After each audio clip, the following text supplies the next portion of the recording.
Hi hello everyone, నేను మీ కిరణ్ కుమార్ సార్ని Nellore rice trainings home office నుండి మాట్లాడడం జరుగుతుందండి. ఎలా ఉన్నారు? అండ్ ఇప్పుడు ఎక్కడ చూసినా, సెమినార్స్లో చూసినా, వెబినార్స్లో చూసినా, న్యూస్ ఛానల్స్లో చూసినా, only one topic is very highlighted, that is artificial intelligence. చాలా మంది స్టూడెంట్స్కి ఉన్న డౌట్ కూడా ఏంటి అంటే, ఏ ఎలా ఇంపాక్ట్ చేస్తుంది మా జాబ్స్ని.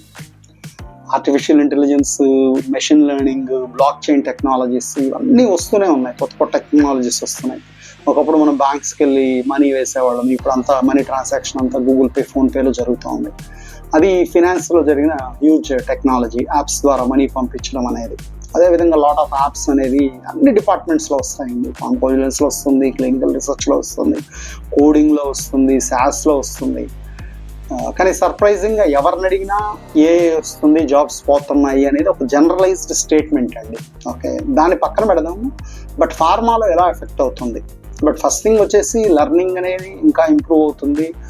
కొన్ని టాస్క్స్ అనేవి ఫాస్ట్గా అవుతున్నాయి. రీసెర్చ్లో కొత్త కొత్త టూల్స్ వస్తున్నాయి. ఈవెన్ మేము వాడే డిజిటల్ మార్కెటింగ్ టూల్స్లో కూడా కొన్ని ఏఐ టూల్స్ వాడడం జరుగుతుంది, కొన్ని బెటర్గా జరుగుతున్నాయి. అదేవిధంగా హెల్త్ కేర్లో కూడా, ఫార్మసీలో కూడా కొన్ని యాప్స్ అనేవి రావడం జరుగుతుంది. కొంత న్యూ టెక్నాలజీస్ అనేవి కంపెనీస్ అడాప్ట్ చేసుకోవడం జరుగుతుంది. అండ్ మీరు అడిగిన క్వశ్చన్కి నేను ఇవ్వాలనుకున్న ఆన్సర్ ఏంటంటే, డెఫినెట్గా ఎఫెక్ట్ అయితే ఉంది.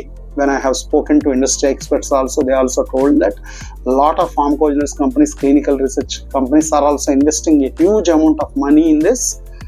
సాఫ్ట్వేర్స్ అనుకోండి, చాట్ బోర్డ్స్ అనుకోండి, ఏఐ టూల్స్ అనుకోండి. But it is going to be impact, huge impact అనేది మేబీ నెక్స్ట్ 3 to 5 yearsలో ఎవిడెంట్గా కనిపించబోతుంది స్టూడెంట్స్. బట్ వీటిని ఎదుర్కోవాలంటే మనం ఏం చేయాలి? మనం కూడా కొత్త కోర్సెస్ నేర్చుకోవాలి, కొత్త టూల్స్ నేర్చుకోవాలి, మనం అప్గ్రేడెడ్గా ఉండాలి. ఓకే, నేను కిరణ్ కుమార్ సార్ని Nellore rice trainings home office నుండి మాట్లాడడం జరిగింది. Thank you so much.